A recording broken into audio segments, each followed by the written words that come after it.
We're recording. Woo! You ready? I'm ready.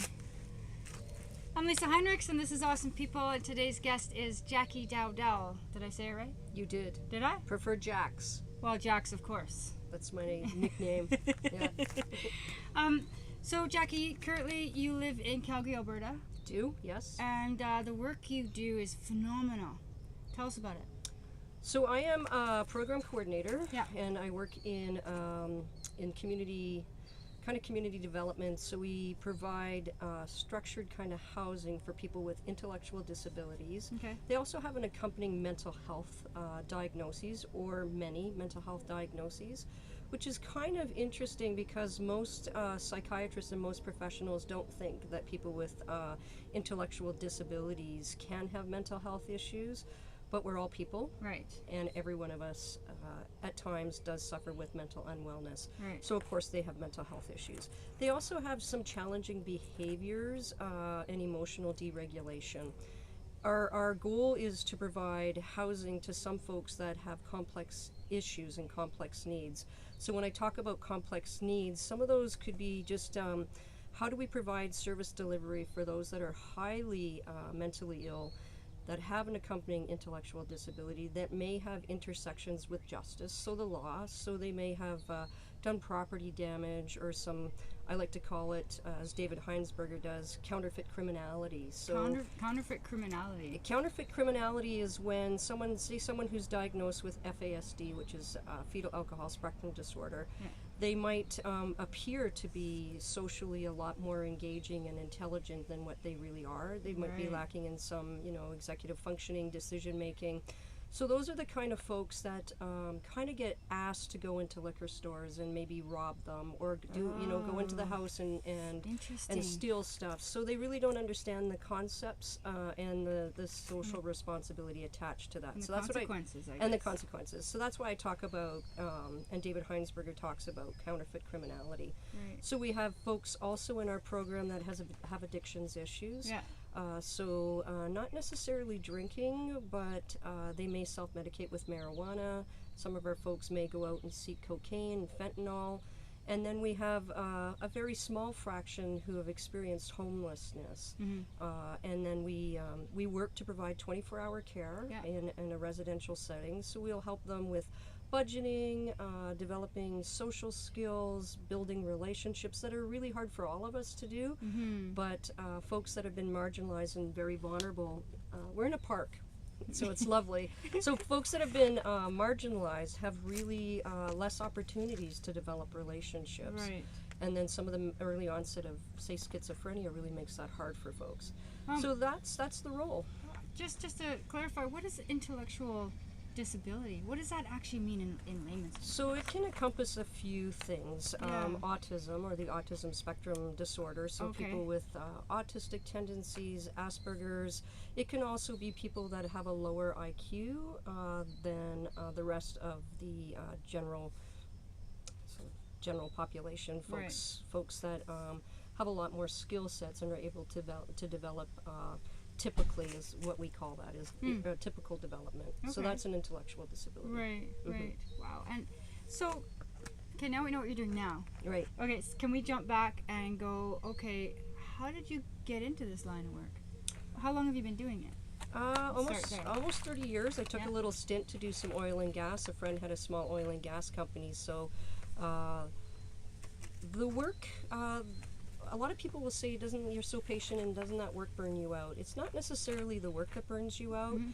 It's definitely not the people that you're working towards building lives. Okay. Everybody deserves some kind of life. We all want people to have the same lives that we dream for ourselves. Sure. And people with mental illness and intellectual disability, homelessness and addictions have the exact same rights that all of us do. Right. So I guess I started when I was 18. Really? I had a neighbor that cool. lived beside us that had a son that had an intellectual disability. Right. And they needed someone to accompany him to Camp Horizon, which is a camp in Alberta that is specifically for people with intellectual disabilities or physical disabilities. Okay. So I'm like, sure, I'll do it. And of course, I was drawn to the kind of energy, the love, and just the joy Yeah. in the work. Yeah. I'm quite an empathetic person, and the difference between empathy and pity is that empathy allows you to kind of to work towards helping people. I don't like to do more for people than they can do for themselves. So Right. I'm not Okay. trying to help people and take over their lives. I'm just trying to guide folks in a direction that may lead to a life with better possible Right. positive outcomes. Right. So You started this at 18. I started this at 18. Yes. And what was it at that age? Because that's a pretty vulnerable age, or can be. Yep. What was it that drew you to helping this guy? I think when you look at other things that are out there, retail is not. I can't do retail. I was already doing some waitressing, and there was something about the service industry. And no offense to those that do it. I did it for a long time. Yeah, and I still do it. I enjoy bartending every now and then, but there's something about the service industry and dealing with folks who have a couple of drinks and then want to talk about their issues, or can become aggressive or unpleasant. And I didn't want to be around that, so I was really drawn to being, I hate the word too, helper, but More direct help, really, yeah. if you become a social That's worker. right. So I was just drawn to assisting people. I think I kind of felt like I found my niche and I found joy in it. And I Right. think you really got to enjoy what you do. Yeah. And just to clarify, I'm not a social worker. I haven't gone to school to be a social worker. I did take unqualified social That's worker. right, unqualified life experience. I did go to school at University of Calgary, and I took a lovely 6 months course that's not offered anymore. Yeah. But it was working in the homeless sector with people with mental health and addictions. And I had a really passionate teacher. Tank, if you're watching or listening to this, shout out. You've been an inspiration in my I've heard life. all about Tank. Yeah, so wanna meet you. I had a really, I had a couple of really beautiful instructors at the university that were really passionate about working with some of our most vulnerable folks, which is our homeless sector, Sure. People with addictions, Yeah. and people with severe mental health. And I was lucky enough, and another one of my heroes is Mickey Ferguson, who runs Langan Place, who's this widely just so much wisdom, so much skill, and she offered me a job through an individual that I'd known and said, hey, why don't you take this course and why don't you work here? So Cool. Langan Place is a 52 bed apartment. So the individuals are all male. They've had to experience homeless for a long period of time, or chronic homelessness, or repeated homelessness, some intersections with justice, so coming out of prison and having issues finding homelessness, and they had to have a mental health diagnosis. So that's the work. Sorry, Lisa, Thanks. just shot a dead mosquito at you. Awesome. So that's the work that I was doing when I was attending university, this course, and then I just met some really passionate people about it. Yeah. And homelessness and addictions is also a passion, so I can Right. blend what I learned at university and what I learned working at Langan Place. And a shout out to the 52 men there.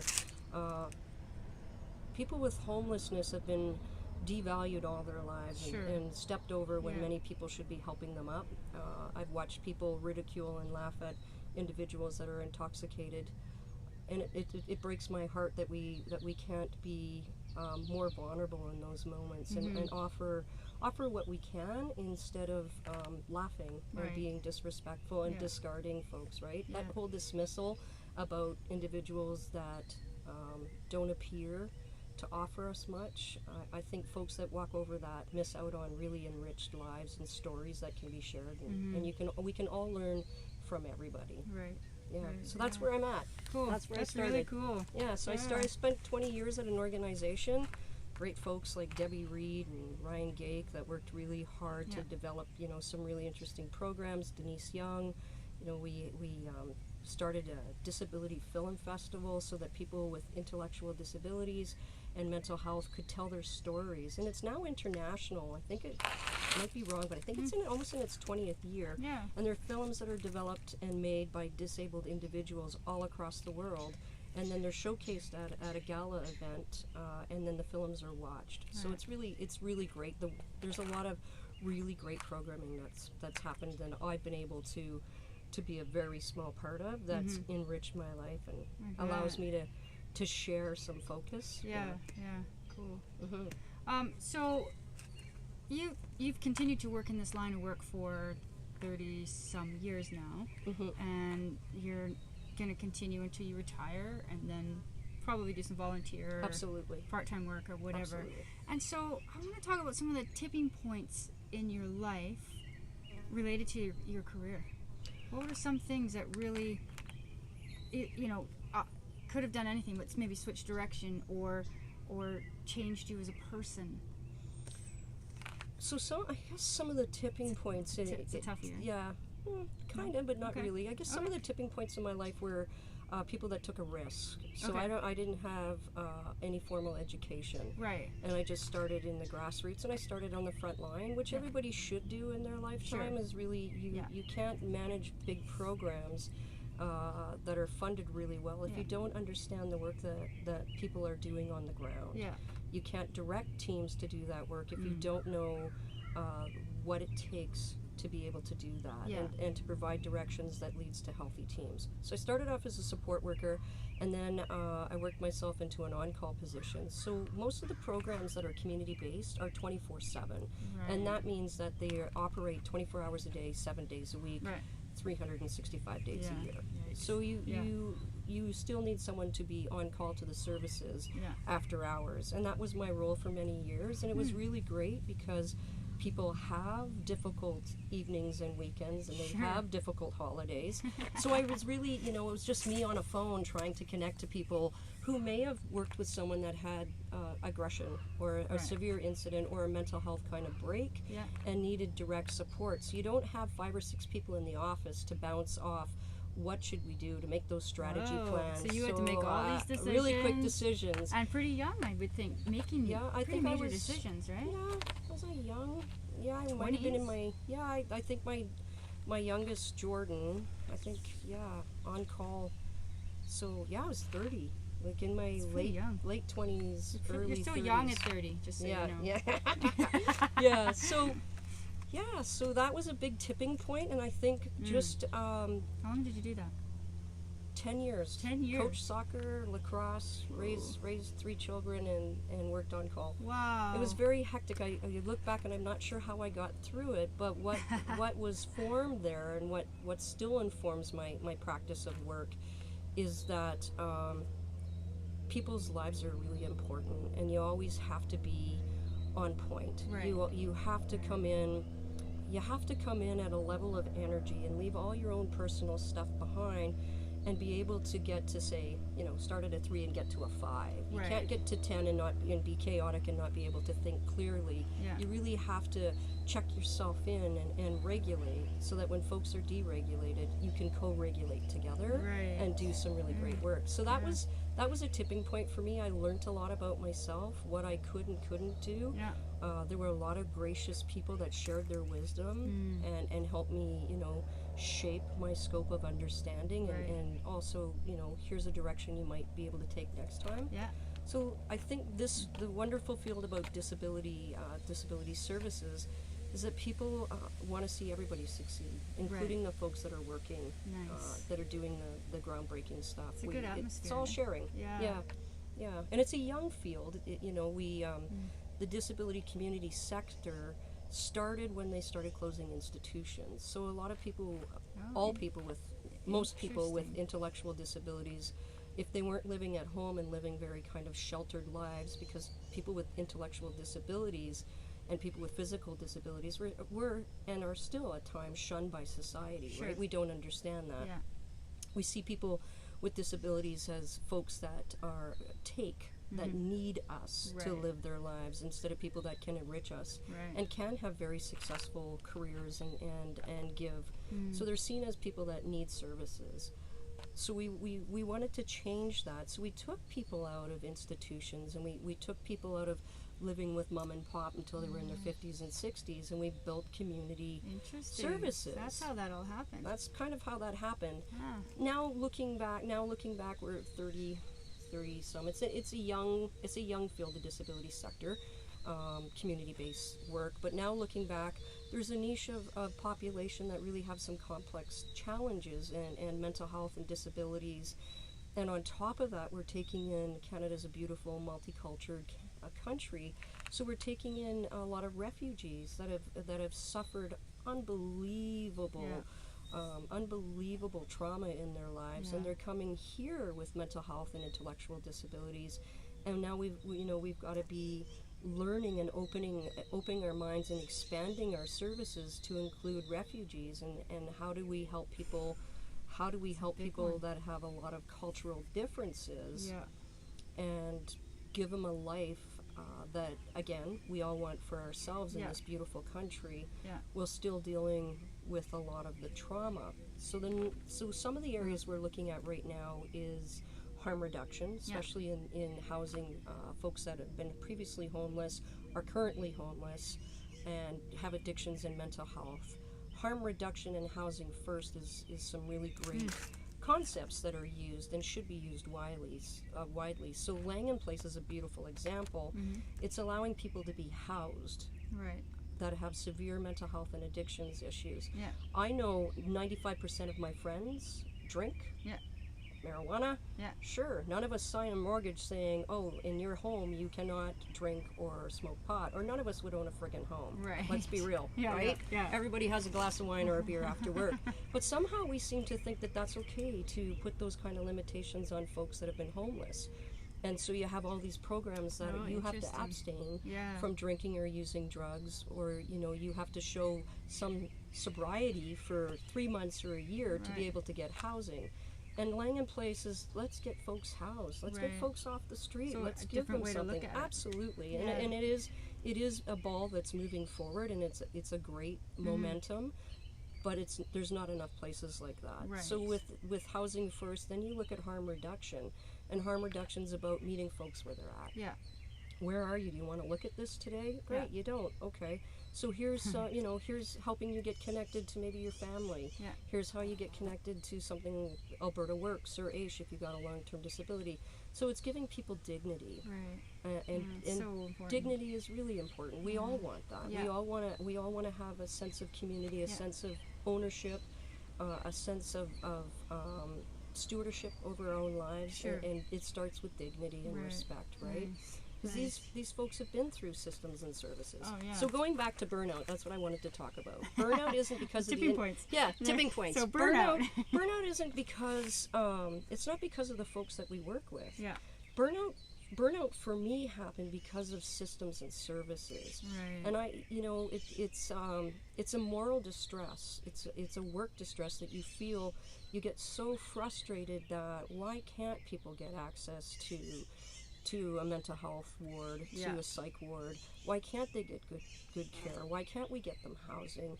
Why can't we? And we just always seem to come up against this wall of systems and services. We have so many great systems, but we don't always dialogue and talk together, and we're not always sharing the information we need to share. So someone might be an expert here, but how do you understand our approach, and how can we take some of your success stories and put that in? So burnout happens for a lot of people because we have ethical and moral distress. Because because the work is 24/7.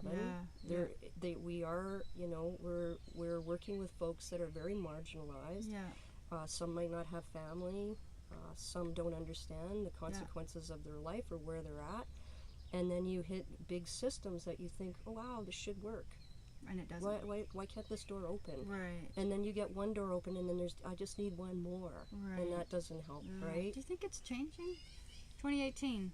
2018. I think as the population, I can only speak to Calgary, but I think as the population in Calgary increases, the other thing is there's such a strain. There's a strain on the systems and services, and they see people that, especially in our programs, that have community housing so our folks could be two to one staff. So 2 to 1 means an individual with an intellectual disability and a mental health issue, and they have 2 people supporting them 24/7. Wow, it's a lot. It is a lot. So you got to look at that manpower, and folks just really aren't coming into the disability sector or the homeless sector, because we're highly highly underpaid. Right. So, you know, you can make more in retail, or I could make more as a waitress. Some of our base salaries are $15 to $18. That's and this crazy. is 2018, and you're working with some of the most complex, vulnerable people, and you're trying to do really good work. And some folks work, I know people that work in our agency that have 2 or 3 jobs because it's not enough, right? Yeah, that's tough. So systems and services burn you out, not enough staff to do the work, not enough funding to get the training that's so important. Yeah. Trauma-informed care right now is how can we look at people's trauma and how can we shape our service delivery around trauma is really huge. But we have to teach people what trauma is. Right. We've all experienced some form of trauma. Yeah. And no, your trauma doesn't trump my trauma, and my trauma doesn't trump yours. Whatever has an impact on us at a cellular level stays with us unless we learn ways to negotiate and talk to therapy and have a good partner or have a good service system that helps us with that. Right. And I think we've grown so fast, and the infrastructure and the dollars haven't come to support more mental health facilities, more mental health units, more staff that want to come into the field. I think I heard they even canceled some of the disability sector How do they do that? teaching at universities. Really? Because again, it comes back to where's the value in someone with a disability? Where's the value in a homeless person? Where's the value in in addictions? Where's the value in mental health? Right. So I think when that mindset changes, and I don't know when it will, but it has to, because people's lives matter, right? So it has to change. It's an uphill battle, hey? It's a continual battle, but I love it. I know you do. You just keep shoveling in one corner and hoping that you don't get, swallowed up in another. So, influences. What was your biggest influence? It could be a person or a thing. I think I have a couple. Okay. I think, being born into a family where there was 8 of us, right? So I have 7 siblings. My mom immigrated from Ireland and didn't really have a network of her own. Right. And they met very young. I think my mom, by the time she, was married by 20, by the time she was 30, she had 8 children. It's insane, hey? It is. I can't think even. about it now. I can't. Because you have 3 children. Yeah, I can't. Yeah. I can't imagine. But I think my biggest influence and my biggest hero, and she still is today, is my oldest sister. Really? So one of my oldest sisters. So that's Anne, cool. Hey, Jackie, shout out sister. Annie. Yeah. Right on. I think Anne to me was always who I wanted to be. So she was 3 years older than me. Athletic, beautiful, smart. So much compassion and so much empathy and really caring. She was Mom's favorite, right, Anne? You know that. So there was just so much that I admired about who they were and living their lives. And I have a gay brother and I have a gay sister. Oh, cool. So, and Anne happens to be my gay sister. Yeah. So I watched her kind of come out in the early 80s, right? And we talked about this when we talked about Calgary's kind of history on our community. Yeah. And watching my sister kind of get disowned, right? And from your family. From family, from friends, from work. Yeah. And then moving out to Vancouver and ecking what blah blah blah, but making her way and being really successful and prominent in the work that she does. Nice. At the same time, rebuilding relationships with my mom and my dad. Yeah. And then when my dad passed away, buying my mom a condo, and then the condo got in fire in Edmonton, and then rebuilding in Saskatchewan, and they have currently helped my mom get into long-term care, and my sister's been connected the whole way and has really been kind of a leader in the family, staying connected to all members of the family, and not all of us stay connected. We have big families and busy lives. Some of us have lost our way in that, and she's always stayed really connected to everybody. That's pretty cool. And I think her acts of kindness still, just last year, my sister and her partner in Saskatchewan, they needed a vehicle because his wasn't working really well, and he's a carpenter, he's an artist, and he builds beautiful stuff, and then they take it to a flea market to sell it, and it's hard to get around if you don't have a vehicle. Yeah. So she had an old vehicle that she was going to trade in, and she thought, well, I'll drive it to Calgary. They can meet us there, and then Cool. you know, come get the car, and I'll go back to Vancouver. So that kind of those gestures of kindness without any anticipation Yeah. or expectation that something's going to come back to her really inspires me. It still inspires me, right? It's an incredible gift to be able to do that. Right? Yeah. And to be able to afford to be able to do Sure. that, but B, to just be Let it go. so Here, take it. so unselfish. Yeah. You need it. I don't need the 2,000 I'm going to get from a trade-in, but this will change your life for 5 or 6 years and maybe help you Yeah. get your business flourishing. Nice. So she's still one That's of my pretty cool. influencers. And I'm not super religious, but Mother Teresa, I remember watching Oh, really? and I don't watch TV very much, but I watched a show. I think I was like 19. Okay. Then I watched a special on Mother Teresa, and of course Mother Teresa worked in the slums in India and Yeah. worked with some of the world's Ooh. poorest of the poorest, of the and poor, yeah. you know, really physically and intellectually and mentally It's unwell, crazy. right? Yeah. And discarded human beings. Actually, Yeah. I think we're more careful how we recycle our trash Right. than we are how we treat folks Yeah. sometimes, right? Yeah, So sadly, it's Mother true. Teresa, I just watched this little tiny person move mountains and be Mhm. so strong politically Yeah. and take actions and sit at big tables. Yeah. And her whole mission, for lack of a better word, or her whole personal vision was that no one gets turned away, right? Right. And that's kind of how I've shaped my work. I don't Yeah. care how difficult it gets or Yeah. how uncomfortable I am and how many tables I have to sit at to keep, you know, saying the same things that you say to make things move forward. I'll continue to do it because I know there's been success before, right? So Right. Yeah, some it's very beautiful, Jackie. strong people that have Yeah. influenced that for me. Yeah. Yeah. And then some little folks that have kind of held you up when you needed to Sure. be held up, right? Yeah. Nice. So, yeah, Awesome. Mother Teresa of all people. Oh, that's cool. Had Not no Princess idea. Diana or No, some rock star, no, right? No.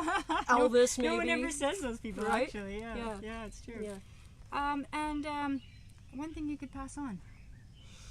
One thing I could pass on. Yeah. I think raising 3 kids and coming out was very difficult Yeah. in the beginning. Yeah. So I was really wrapped up in the fear of what are they going to miss out on? Right. What am I taking away from them? Yeah. And I think, shout out to Jenny, John, and Jordan, I think they've been some of my biggest cheerleaders in my Cool. life. They've been Wow, really, that's awesome. they've been really Woo. great and really supportive. I mean, Yeah. they've come to different events in our community, you Yeah. know, AIDS fundraisers and your art shows, and the list just goes on. and And I on. was, you know, I was really worried about what is the impact of my queerness going to have on my children. Yeah. I was in an 18-year relationship. You know, I came out when they were young, 10, 7, and 5. And I made a promise to myself that I waited a long time to, again, for lack of better words, and I think we as queer people throw this out all the time, to find our authenticity, Sure. to be authentic in our lives.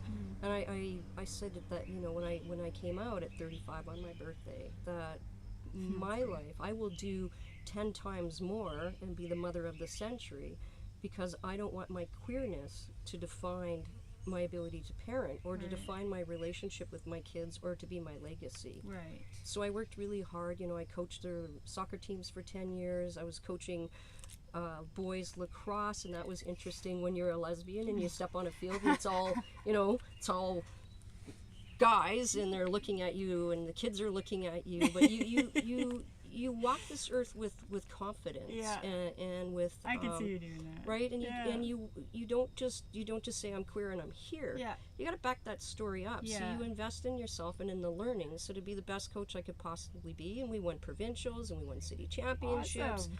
And I stood That's on, you so know, cool. I stood on fields where you know, lacrosse fields where the male coaches at the end of the game wouldn't shake my hand. Really? And then you important lessons for kids when you know, you go back in the locker room and the kids are like, hey, why wouldn't they shake your hands? And I've got, you know, 9 and 10-year-old boys looking at me like, you're a great person, what happened there? Right. And then you just talk a little bit about being a woman in the world, and then you throw in and being a gay woman in the world, Right. what that looks like. So my kids, you know, I coached their teams, and their friends all slowly found out when they were ready to tell them. Yeah. So yeah, you just live your life as kind and as empathetically and as truthfully as you can, and I think that all comes back to you. Right. Right? Yeah. So- It does. Yeah. Mhm. That's true. Mhm. Jackie, you're awesome. You're awesome. Buddy. Oh, give me a hug. This is awesome. This is one awesome lady. Thanks for listening. Penticton. Yeah, Look at this. so sorry about our outfits. We were just biking. Cycling through the KBR. KBR trail through Naramata. We were all sweaty and